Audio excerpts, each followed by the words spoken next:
Students, welcome back to my YouTube class जिसका नाम है math series by Santosh Shekhawat. अपनी इस सीरीज़ में मैं आपको मैथ्स एनसीईआरटी 12th स्टैंडर्ड की बुक सॉल्व करवा रही हूँ। एंड अभी तक हमने first, second and third chapter complete किया है। फोर्थ चैप्टर हमारा रनिंग है जो ऑलमोस्ट खत्म होने वाला है। एंड आई होप कि आप लोगों को मेरी वीडियोज़ पसंद आ रहे होंगे, आपको समझ में आ रहा होगा, आपका कॉन्सेप्ट जो है वो क्लियर हो रहा होगा। And if you want to ask any question और if you want to give any suggestion और if you want to ask any query regarding this syllabus, so you can ask and you can write in the comment box. And मैं आपका ज़्यादा time waste नहीं करना चाहती, so let's move to my class. मैं आज अपनी class में आपको सिस्टम ऑफ लीनियर इक्वेशन जो है वो एक्सप्लेन करूँगी। सो let's move. Okay students, so let's start today's class. In today's class I will explain you system of linear equation, how to find the solution of system of linear equation with the help of inverse or matrix. You can say that with the help of matrix how we will find the solution of the system of linear equation, right? So these things I have already written so that we can save our time. So this I will explain you later. First I want to explain this. See, here I have written three equations. These in variable x, y, z, where a1, b1, c1 are what? Coefficient of x, y, z, right? And these are what? Constant, right? Now, this is what is system of linear equation. These all equations are linear, and this whole is known as what? System of linear equation. Clear? If I want to write the system of linear equation in the form of a matrix, then how I will write? I will write these coefficient as a one matrix, variables as a column matrix, and these constant as a, again, column matrix. If I will multiply this first row with these variables or this matrix, if we will multiply this matrix with this matrix, we will get this system of linear equation again. See, if I will multiply this, I will get a1x, b1y plus c1z. This is the first equation which is equal to d1. Same way, if we will multiply this with this equation, then we will get what? This is equal to d2. Same way we will multiply this and we will get the third equation. So this system of linear equation can be written as this. Clear? So if this, suppose this matrix is what? A. Suppose if we will assume that this matrix is represented by A and this matrix is represented by X, right? So this we can write as a product of A and product of X, right? We can write this is equal to what? B. B is what? This matrix, right? The order of this matrix is what? 3 by 3. Order of this matrix is what? 3 by 1, and again this is 3 by 1. 3 rows, 1 column, right? So we can write this equal to this. Now, how to find the solution of this equation? If I will multiply this equation with the A inverse, both side, A inverse A x equal A inverse B. Clear? Then I can write A inverse A x equal A inverse B. Now we know that if we will multiply a matrix with its inverse, then result is what? Identity matrix. This we know. We have done it previously in our previous lecture. So if identity matrix is multiplied with any matrix, because identity matrix is what? Identity element for the this matrix. So we will get that matrix is equal to itself, right? I multiply by X means identity matrix multiply by the this matrix, result is what? X. So this is equal to what? This. It means what?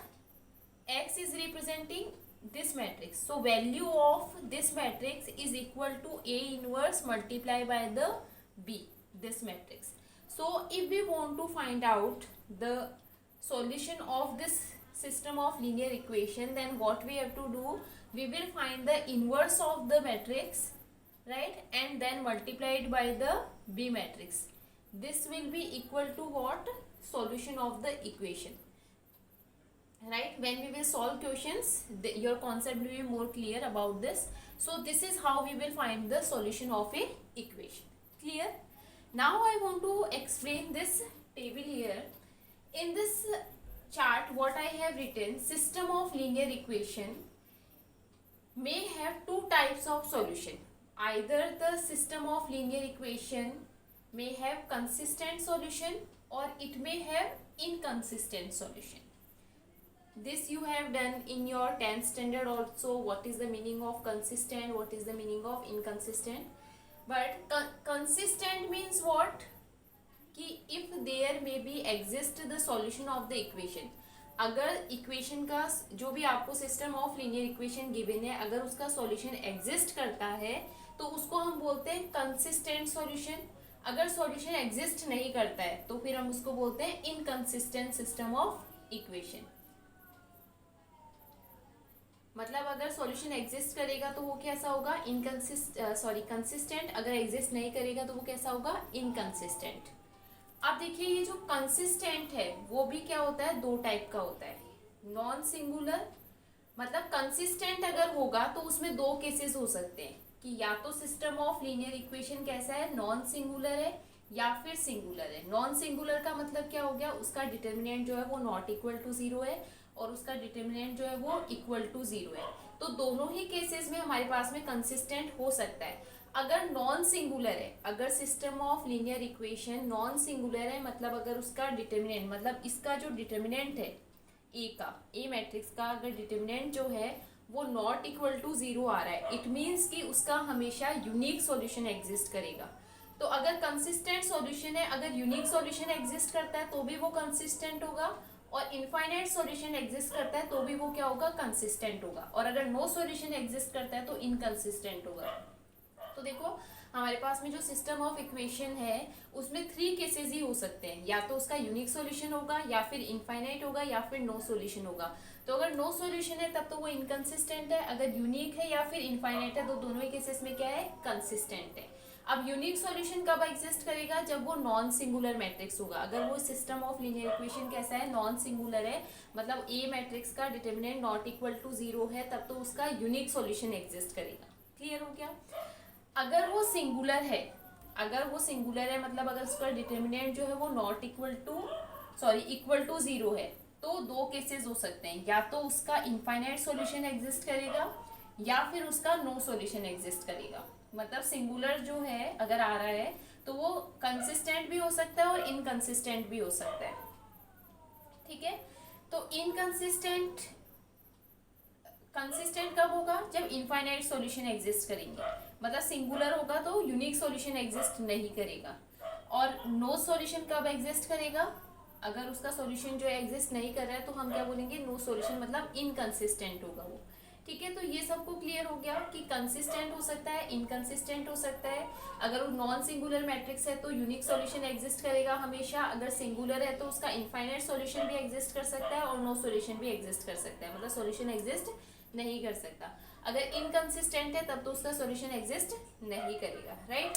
अब आप ये देखो कि अगर ये non singular है, non singular अगर matrix है, तब तो हम ये मेथड लगाएंगे सॉल्व करने के लिए. हम क्या करेंगे, उसका इन्वर्स फाइंड करेंगे और उसको बी से मल्टीप्लाई करोगे जब बी मैट्रिक्स से, तो आपके पास में सॉल्यूशन आ जाएगा. मतलब इस केस में आपके पास में यूनिक सॉल्यूशन एग्जिस्ट करेगा. क्लियर हो गया. यूनिक सॉल्यूशन एग्जिस्ट करने का जो मेथड है हमारे पास में वो ये मेथड है, जिससे हम इसका यूनिक सॉल्यूशन जो है वो फाइंड करेंगे. जो भी इक्वेशन हमें गिवन है उसका यूनिक सॉल्यूशन. तो यूनिक सॉल्यूशन के लिए मेथड मैंने आपको एक्सप्लेन कर दिया. क्लियर हो गया.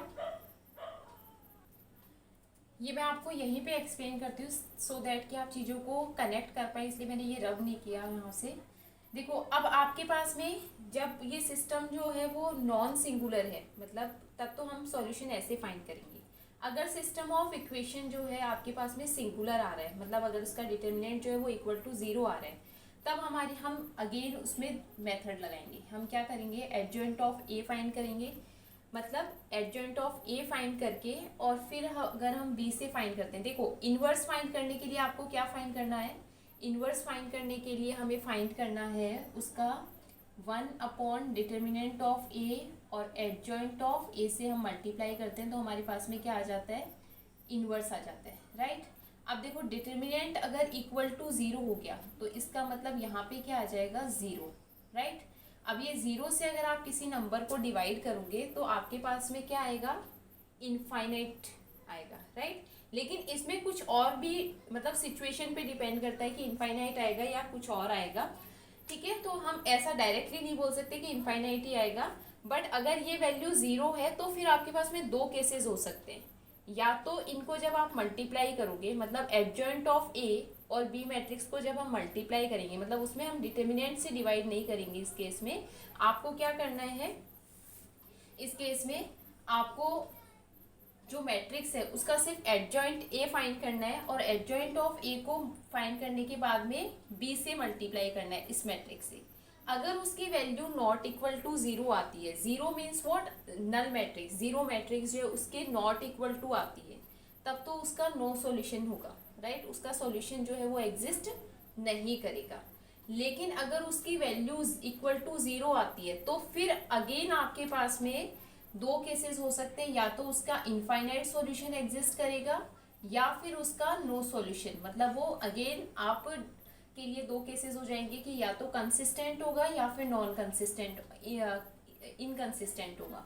तो अगर इनफाइनाइट होगा सॉल्यूशन तब तो कंसिस्टेंट हो जाएगा, नो सॉल्यूशन होगा तो फिर आपके पास में अगेन वो इनकंसिस्टेंट हो जाएगा। तो वो आपका डिपेंड करेगा वैल्यू के ऊपर कि आपकी वैल्यूज क्या आ रही है, राइट। तो हम क्वेश्चंस करेंगे तब आपको समझ में आ जाएगा। तो अगेन मैं इसको रिपीट कर देती हूँ पूरे चार्ट को आपके सामने कि देखो सिस्टम ऑफ लीनियर इक्वेशन जो है उसके हमारे पास में दो सॉल्यूशंस हो सकते हैं, या तो वो सिस्टम ऑफ इक्वेशन कंसिस्टेंट होगा या फिर इनकंसिस्टेंट होगा। कंसिस्टेंट अगर होगा इसका मतलब या तो उसका यूनिक सॉल्यूशन एग्जिस्ट करेगा या फिर इनफाइनाइट सॉल्यूशन एग्जिस्ट करेगा। इनकंसिस्टेंट होगा तो नो सॉल्यूशन एग्जिस्ट करेगा, राइट।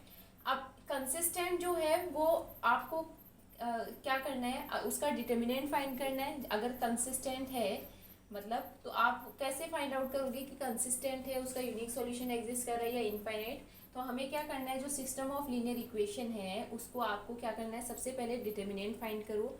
डिटर्मिनेंट फाइंड करने के बाद में अगर उसका डिटर्मिनेंट जो है वो नॉट इक्वल टू ज़ीरो आता है, मतलब नॉन सिंगुलर है, तो उसका यूनिक सॉल्यूशन एग्जिस्ट करेगा। क्लियर, ये यहीं पे आप फिर आपके पास में यूनिक सॉल्यूशन एग्जिस्ट करेगा तो हम इस मेथड से उसका हम इस तरह से मैट्रिक्स लिखेंगे, उसको ए इनवर्स हम फाइंड करेंगे मैट्रिक्स का, और ए इनवर्स फाइंड करने के बाद में इससे मल्टीप्लाई करके और हम जो है वैल्यूज उसके फाइंड कर लेंगे, राइट। तो उसमें क्या होता है, वो यूनिक सॉल्यूशन एग्जिस्ट करेगा, राइट। अब हम सेकंड केस पे जाते हैं। सेकंड केस में क्या है कि अगर सिंगुलर हुआ, अगर उसका डिटर्मिनेंट जो है वो नॉट इक्वल टू ज़ीरो हुआ तो वो कैसा होगा, सिंगुलर होगा। सिंगुलर में आपके पास में अगेन दो केसेस हो सकते हैं कि या तो उसके इनफाइनाइट सॉल्यूशन एग्जिस्ट करेंगे, मतलब इस केस में यूनिक सॉल्यूशन तो एग्जिस्ट नहीं करेगा, राइट। तो या तो इनफाइनाइट सॉल्यूशन एग्जिस्ट करेंगे या फिर नो सॉल्यूशन एग्जिस्ट करेगा। तो इनफाइनाइट सॉल्यूशन एग्जिस्ट अगर करता है तब तो वो क्या हो जाएगा, कंसिस्टेंट। अगर नो सॉल्यूशन एग्जिस्ट करता है तो इनकंसिस्टेंट हो जाएगा, राइट। तो इस केस में आपको फिर क्या करना है, अगर आप डिटर्मिनेंट फाइंड करो और वो इक्वल टू ज़ीरो आ जाए तब आपको क्या करना है, उसका एडजॉइंट ऑफ ए फाइंड करो और बी मैट्रिक्स से मल्टीप्लाई करो। उन दोनों का प्रोडक्ट अगर आपके पास में null matrix not equal to null matrix आता है, राइट, तो उसका सॉल्यूशन एग्जिस्ट नहीं करेगा, तब तो वो क्या हो जाएगा, इनकंसिस्टेंट हो जाएगा। क्लियर हो गया। अगर उसका जो प्रोडक्ट है वो इक्वल टू नल मैट्रिक्स आता है, ठीक है, तो फिर आपके पास में या तो इनफाइनाइट सॉल्यूशन होंगे या फिर नो सॉल्यूशन होगा। मतलब इनफाइनाइट भी हो सकता है, तब हम बता नहीं सकते, या तो इनफाइनाइट भी हो सकता है या फिर नो सॉल्यूशन भी एग्जिस्ट उसका कर सकता है, राइट। तो समझ में आ गया सबको कि किस केस में कैसा सॉल्यूशन हो गया। आई होप कि आपको ये पूरा जो चार्ट है वो समझ में आ गया होगा, राइट। जब हम इस पे बेस्ड क्वेश्चंस करेंगे तो आपको ये कॉन्सेप्ट जो है वो पूरी तरह से क्लियर हो जाएगा। Okay students, so today I have explained you this system of linear equation, और मैंने आपको एक चार्ट बना के वो आपको अच्छे से पूरी तरह से क्लियर किया है। तो आई होप कि आपको ये समझ में आया होगा। मैंने अभी तक इस पे बेस्ड कोई क्वेश्चन सॉल्व नहीं किया है क्योंकि मैं चाहती हूँ कि मैं आपको छोटे छोटे वीडियोज़ जो हैं वो बना के सेंड करूँ, सो दैट कि आपको चीज़ें जो है वो क्लियर हो और आप बोर भी ना हो। तो आप ये वीडियो देखिए, आपको ये जो सिस्टम ऑफ लीनियर इक्वेशन की क्या क्या कंडीशंस होती है और कैसे कैसे सॉल्यूशन एग्जिस्ट करता है या एग्जिस्ट नहीं करता है वो समझ में आ जाएगा। मैं अपने नेक्स्ट वीडियो में आपको इस पे क्वेश्चंस जो हैं वो भी सॉल्व करवाऊंगी, तो आपको एक कॉन्सेप्ट जो है वो और अच्छे से क्लियर हो जाएगा। So thank you very much for watching me and keep watching me.